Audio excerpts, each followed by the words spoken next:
Online chemistry classes में आप सबको खुशामदीद कहा जाता है।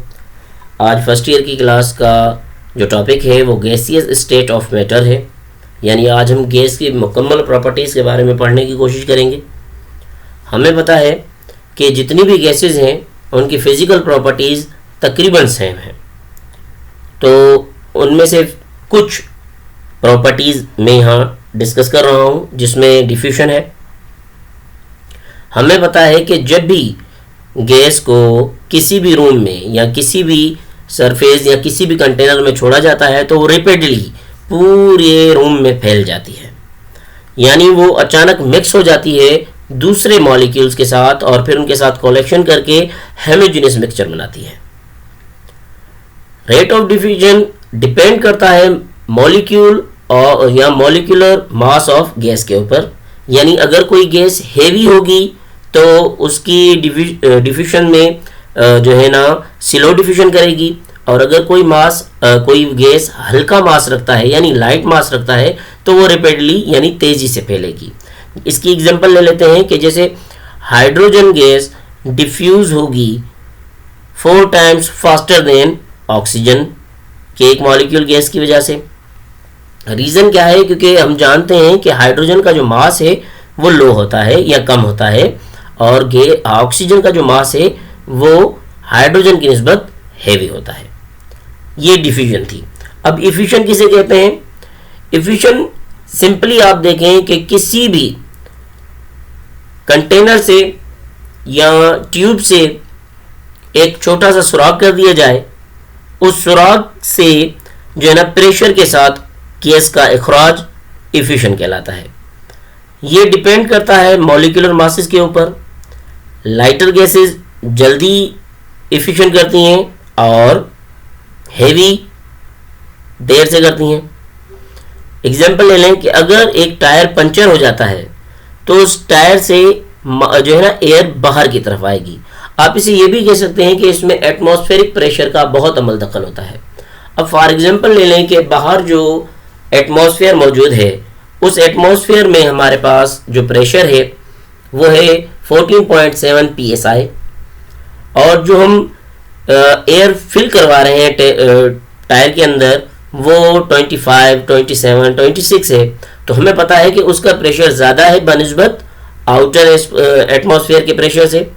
तो ये भी हम कह सकते हैं कि लोअर से या हायर से लोअर प्रेशर की तरफ जो चीज़ या जो गैस इखराज करेगी, एग्जिट करेगी, उसे हम इफ्यूशन कहते हैं। उसके बाद बात करते हैं हम प्रेशर की। बेसिकली प्रेशर क्या है? Gas molecules always in continuous state of motion. हमें पता है कि गैस के मॉलिक्यूल्स कभी भी एक जगह पर रुकते नहीं, ये रैपिडली मूव करते रहते हैं एरिया और सरफेस की तरफ से। तो इन मॉलिक्यूल्स के इसी तरीक़ेकार या इसी ही नेचर को हम प्रेशर में कैसे कन्वर्ट करते हैं? फॉर एग्जांपल ले लें कि molecules strike with the walls of container या एनी अदर सरफेस, यानी कंटेनर में मौजूद हो, बलून के अंदर मौजूद हो, किसी चीज़ के भी अंदर मौजूद हो, दे एक्सर्ट प्रेशर। अब प्रेशर को डिफाइन कैसे किया जाता है? फोर्स की मदद से। Force pressure is defined as the force exert per unit surface area, यानी प्रेशर डिपेंडेंट होता है सरफेस ऑफ एरिया के ऊपर। इसका P = F divided by A। P यहाँ प्रेशर के लिए इस्तेमाल किया गया है, F फोर्स के लिए इस्तेमाल किया गया है, A सरफेस ऑफ एरिया के लिए इस्तेमाल किया गया है। इसका SI यूनिट ऑफ फोर्स जो है वो न्यूटन है। यहाँ मैंने इसकी पूरी डिटेल दे दी है। इसे मेजर करने के लिए हम बैरोमीटर इस्तेमाल करते हैं, और लेबोरेटरी के अंदर प्रेशर को मेजर करने के लिए हम मैनोमीटर इस्तेमाल करते हैं। इसके अलावा अगर आप देखें तो ये इक्वलिटी भी रखते हैं। जैसे फॉर एग्जांपल 1 ATM बराबर होता है 760 जो है ना mm of millimetre of mercury के, और 760 टॉर बराबर होता है 1 ATM के। और यहाँ अगर आप देख लें तो इनकी ये वैल्यू और पास्कल की वैल्यू, नैनोमीटर की और पास्कल की वैल्यूज भी सेम ही होती हैं, सिर्फ यूनिट्स चेंज होते हैं। अब आते हैं इसकी दूसरी खासियत की तरफ कि गैस कंप्रेस हो सकता है कि नहीं? बिल्कुल, हमें पता है कि इसके मॉलिक्यूल्स आपस में बहुत दूर तक फैले हुए होते हैं, इनके बीच में डिस्टेंस बहुत ज़्यादा होता है, एम्प्टी स्पेस बहुत ज़्यादा होता है इन मॉलिक्यूल्स के बीच में। तो जैसे हम इसके ऊपर प्रेशर अप्लाई करते हैं तो ये आपस में क्लोज हो जाते हैं और इस वजह से ये कंप्रेस हो सकते हैं। और मोबिलिटी यानी ये वो खासियत है जिसमें मूविंग आती है, यानी एक जगह से दूसरी जगह ट्रेवल करना। हमें पता है कि ये हमेशा कंटिन्यूस मोशन में होते हैं, यानी इनके अंदर मोबिलिटी भी ज़्यादा होती है। डेंसिटी की बात करें तो डेंसिटी के लिहाज से गैस सबसे यानी लो डेंसिटी में होती है बनिस्बत लिक्विड और गैस के। वजह इसका क्या है? इसका मास है और इसके जो है ना volume occupied by the gas molecules है।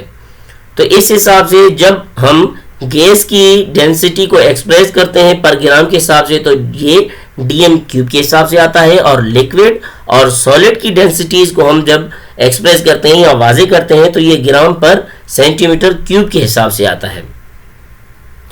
लिक्विड्स और सॉलिड 1000 गुना डेंसर होते हैं गैस की निस्बत, और गैस की डेंसिटी इंक्रीज होती है जैसे हम इसे ठंडक की तरफ, यानी हम इसके मॉलिक्यूल्स को जैसे कूल करना, ठंडा करना स्टार्ट कर देते हैं तो इसकी वॉल्यूम जो है वो डिक्रीज होता जाता है।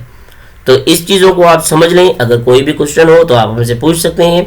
आपके तमाम प्रीवियस लेक्चर्स हमारे यूट्यूब चैनल पर अपलोड हैं, सेम नेम के साथ है हमारा YouTube channel, online chemistry classes.